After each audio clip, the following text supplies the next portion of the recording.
he was going to be too high and say not out, but suddenly the finger came up. There he is, Buckner. No doubt in my mind that that decision. दोस्तों, cricket के मैदान पर लिए गए निर्णय बड़े मायने रखते हैं और खासकर वो निर्णय जो अंपायर लेते हैं। मैदान पर 2 अंपायर होते हैं और एक थर्ड अंपायर होता है जो मैदान के बाहर से सब कुछ देख रहा होता है। असल में उनका काम मैदान पर खड़े दोनों अंपायरों से सहायता करना होता है, लेकिन अंतिम निर्णय मैदानी अंपायर का ही होता है। मैदान पर बढ़ते गलत फैसले के चलते खेल में बदलाव हुए अब DRS का उपयोग होता है। DRS मतलब डिसीजन रिव्यू सिस्टम, जिसका इस्तेमाल टीम के कप्तान या बल्लेबाजी मैदानी अंपायरों के विरुद्ध करते हैं। अगर कप्तान या फिर बल्लेबाज को लगता है मैदानी अंपायर ने जो गलत निर्णय दिया है तो DRS की मांग करते हैं और फिर सब दूध का दूध और पानी का पानी हो जाता है। लेकिन आज से 10 साल पहले ऐसा नहीं होता था। मैदानी अंपायर का अंतिम निर्णय होता था और कोई उस पर विरोध या उंगली नहीं उठा सकता था। इसलिए तब उन अंपायरों का सटीक फैसले लेने होते थे, क्योंकि उन फैसलों पर सब कुछ टिका होता था। अंपायर के एक फैसले से मैच का परिणाम बदल जाता था, लेकिन खुशकिस्मती है अब ऐसा नहीं है। आज हम क्रिकेट जगत के ऐसे अंपायर की बात करने जा रहे हैं जिसके गलत निर्णयों की वजह से कई खिलाड़ियों को भाग्य उनकी भाग्य रेखाओं से मिट गया। जी हाँ दोस्तों, आज हम अंतर्राष्ट्रीय क्रिकेट जगत के उस अंपायर की बात करने जा रहे हैं जिसे विश्व के सबसे बेईमान अंपायर की संज्ञा मिली है। यह अंपायर अपने अजीबोगरीब निर्णय या यूं कहे गलत निर्णयों की वजह से मशहूर है। हम बात कर रहे हैं स्टीव बकनर की।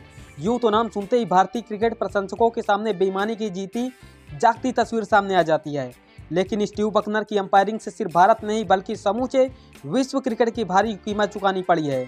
और शायद ही इसी वजह से इंटरनेशनल क्रिकेट काउंसिल यानी ICC ने 24 नवंबर 2009 को डिसीजन रिव्यू सिस्टम लागू किया है। हम लोग ये सोचते रह जाते हैं कि आखिर कोई अंपायर इतना गलत निर्णय कैसे दे सकता है, और इतने सारे गलत निर्णयों के बावजूद इसे अंपायरिंग क्यों करने दिया जा रहा है। आखिर इन्हें अंपायरिंग से हटाया क्यों नहीं जा रहा है। खैर, आज की वीडियो में यही जानने की कोशिश करेंगे। आज हम स्टीव बकनर के जीवन से जुड़ी कुछ जानी अनजानी और अनकही बातों को जानने की कोशिश करेंगे। दोस्तों, स्टीव बकनर का जन्म 31 मई 1946 को मोंटागो बे, जमैका में हुआ था। बचपन में बकनर फुटबॉल में खासी दिलचस्पी रखते थे। 1960 में खेले गए जैमैकन पेरिस लीग में बकनर बतौर गोलकीपर खेले थे। फिर 1964 में ब्राजील के खिलाफ जमैका के लिए खेलते हुए उन्होंने एक गोल दागा था और उनकी गोल की वजह से मैच ड्रा हुआ था। 1988 में फुटबॉल वर्ल्ड कप में खेले गए EI सेल्वाडोर और नीदरलैंड एमिलिटीज के बीच क्वालीफाई मुकाबले में मैच रेफरी बने थे। इसके अलावा बकनर हाई स्कूल में मैथमेटिक टीचर भी रहे थे, लेकिन फुटबॉल में वो अपना करियर नहीं बना पाए और यही वजह रही कि बकनर ने क्रिकेट अंपायरिंग की राहों को चुन लिया। अंपायर बनने से पहले बकनर एक टीचर, फुटबॉल और प्लेयर रेफरी भी रह चुके हैं। 18 मार्च 1989 वो दिन जब स्टीव बकनर ने पहली बार किसी अंतर्राष्ट्रीय क्रिकेट में अंपायरिंग की थी। वो वनडे मैच था। एंटीगुआ और भारत और वेस्ट इंडीज के बीच उनका पहला टेस्ट इंटरनेशनल मैच था सबीना पार्क ईस्टर जमैका में, जो 28 अप्रैल से 3 मई 1989 के बीच वेस्ट इंडीज और भारत के बीच खेला गया था। कुछ इंटरनेशनल मुकाबलों में अंपायरिंग करने के बाद बकनर को ऑस्ट्रेलिया में होने वाले 1992 वर्ल्ड कप के लिए अंपायरिंग करने के लिए चुना गया। यही नहीं, ज्यादा अनुभव न होने के बावजूद बकनर ने फाइनल मुकाबले में अंपायरिंग की थी। इसके बाद वो अगले 4 वर्ल्ड कप फाइनल 1996, 1999, 2003 और 2007 में भी खड़े रहे। 1994 में ICC ने एक नीति पेश की थी जिसके तहत प्रत्येक टेस्ट मैच में दोनों अंपायरों में से एक अंपायर को अंतर्राष्ट्रीय पैनल से चुना जाएगा, जो खेल रहे दोनों विरोधी देशों से स्वतंत्र होंगे, यानी वो उन देशों में से किसी एक का रहने वाला नहीं होंगे। 2002 में जब ICC ने एक बार फिर से अंपायरों पर अपनी नीति नहीं बदली, तब तक बकनर इस पैनल के सदस्य थे। तब से टेस्ट मैचों में दोनों अंपायर और ODI अंपायरों में से एक प्रतिस्पर्धी देशों से स्वतंत्र रहे।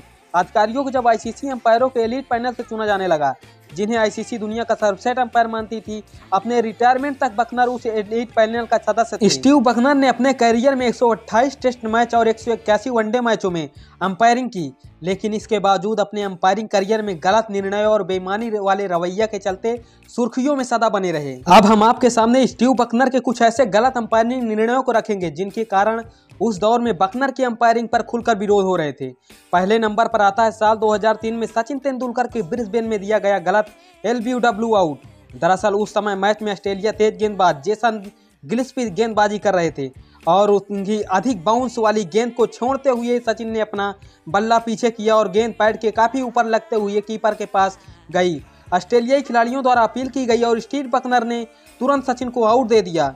इस दृश्य को देखकर सचिन भौचक्के रह गए थे, लेकिन वो बिना कुछ बोले पवेलियन लौट गए। स्टीव बकनर के घटिया अंपायरिंग का दूसरा नतीजा आता है साल 2000 में, इंग्लैंड बनाम पाकिस्तान फैसलाबाद टेस्ट मैच के दौरान, जहां पर बकनर ने पाकिस्तान के शकुलैन मुश्ताक की गेंद पर इंग्लैंड के पूर्व कप्तान नासिर हुसैन को गलत LPW आउट दे दिया था। तब बॉल हुसैन के बल्ले से लगने के बाद पैड पर लगी थी। नासिर हुसैन इस निर्णय से इतने आश्चर्यचकित थे कि वो कुछ समय के लिए क्रीज पर खड़े रह गए और वो समझ नहीं पा रहे थे कि उन्हें आउट किस बात पर दिया गया। स्टीव बकनर का अगला गलत निर्णय साल 2008 में भारत बनाम ऑस्ट्रेलिया एडिलेड मैच के दौरान आया था, जब बकनर ने राहुल द्रविड़ को काउट बिहाइंड आउट दे दिया गया था, जबकि बॉल तो द्रविड़ के बैट के आसपास भी नहीं थी। बकनर का एक और गलत निर्णय साबित हुआ। वहीं बकनर का एक और गलत निर्णय आया साल 2007 और 8 बॉर्डर गावस्कर ट्रॉफी में, जिसमें खिलाड़ियों की आपसी समझ के अभाव में मंकी गेट जैसे बड़े विवाद जन्म लिया था। दरअसल उस मैच में ईशांत शर्मा की गेंद पर एंड्रयू साइमंड्स का मोटा एज लगा और MS धोनी ने कैच करते हुए आउट की अपील कर लिखी, लेकिन इतने मोटे एज लगने के बाद भी बकनर पर कोई असर नहीं पड़ा। उन्होंने साइमंड्स को नॉट आउट दे दिया। बाद में अल्ट्रा एज में देखा गया कि बल्ले का एक मोटा बाहरी किनारा बॉल को लगा था। इस सूची में बकनर का एक और बेईमानी का सबसे बड़ा गलत रूल साबित हुआ। इसके अलावा साल 2005 में भारत बनाम पाकिस्तान कोलकाता टेस्ट मैच के दौरान, जब अब्दुल रजाक की गेंद पर बकनर ने सचिन तेंदुलकर का काट बिहाइंड दे दिया था। सचिन के साथ साथ विकेट कीपर कमरान अकमल को भी पता था कि बॉल बैट के काफी दूर से निकली है। यही कारण था कि अकमल ने अपील भी नहीं की थी, लेकिन बकनर तो भाई बकनर थे, बिना अपील के ही सचिन को आउट दे दिया।